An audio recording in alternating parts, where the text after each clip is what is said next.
Iran's Revolutionary Guard just published a list of 18 American companies it intends to attack. Not military bases, not government buildings, companies.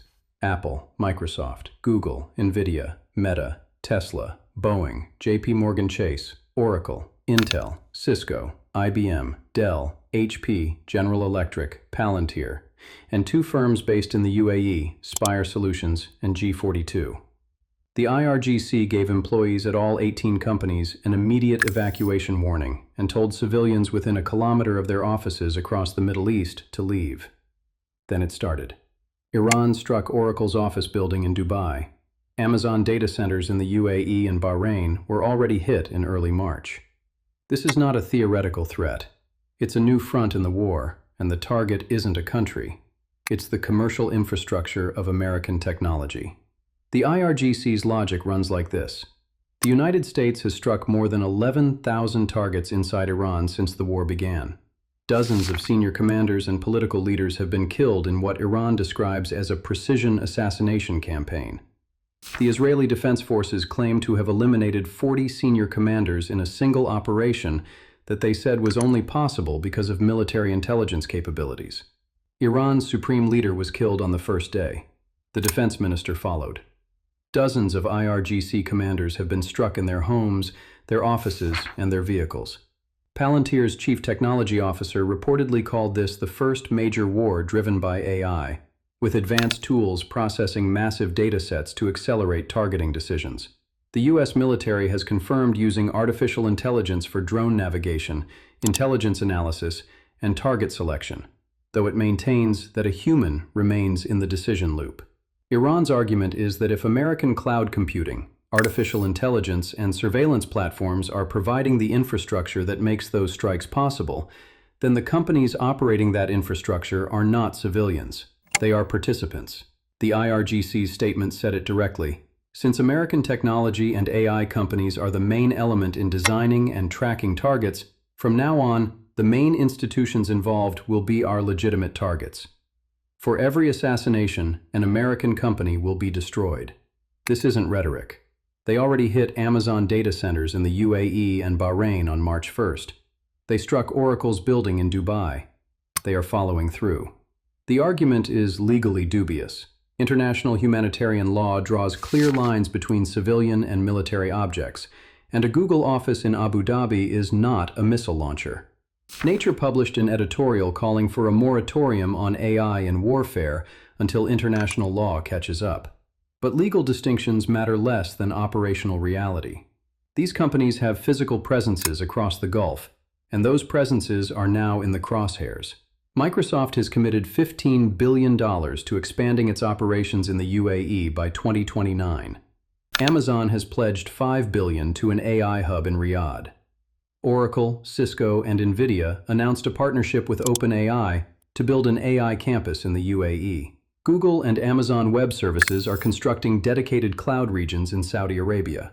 According to analysts at TD Cowen, hyperscaler capital expenditure is forecast to exceed $600 billion in 2026, with roughly 75% tied to AI infrastructure. A substantial portion of that money is flowing into the exact region Iran is now threatening to bomb. This is where the story gets bigger than the war itself. Over the last 2 years, the Gulf has positioned itself as the next frontier for global AI development. The UAE and Saudi Arabia have been aggressively courting American tech investment, offering cheap energy, regulatory flexibility, and strategic location. Billions have been committed. Campuses are under construction. Talent is relocating. And now, the country next door is saying it will destroy those facilities in retaliation for what those companies' technology enables on the battlefield. Even if Iran only follows through on a fraction of its threats, the consequences ripple outward. Insurance premiums on corporate facilities across the Gulf go up. Security costs increase. Recruitment to the region becomes harder. Companies start relocating sensitive operations. The investment thesis that made the Gulf the world's hottest AI destination gets fundamentally reassessed. One analyst described what's happening as a new deterrence threshold in which corporate assets become bargaining chips within military escalation. That's a line that hasn't been crossed before in modern warfare. Some of the companies on the list have obvious military connections. Palantir builds targeting software for the Pentagon and was co-founded by Peter Thiel, who has deep ties to Israel's tech and intelligence ecosystem. Boeing manufactures the B-52 bombers currently flying over Iranian territory. General Electrek makes the jet engines powering military aircraft.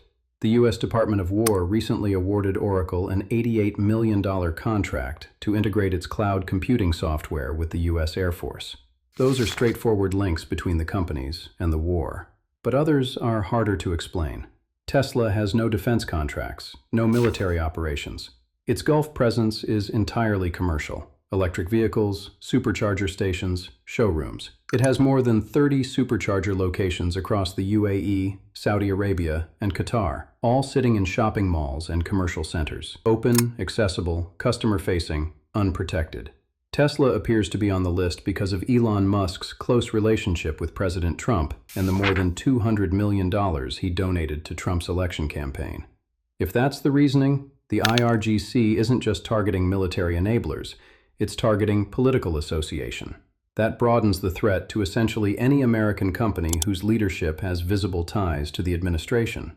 The implications of that are enormous, because in an era where corporate executives routinely engage with political leaders, the line between business and politics is already blurred.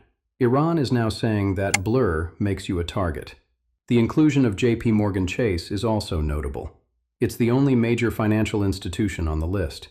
JP doesn't build drones or write targeting software, but it does underwrite energy infrastructure deals across the Gulf, finances defense contractors, and serves as a critical node in the dollar-denominated financial system that funds U.S. military operations globally.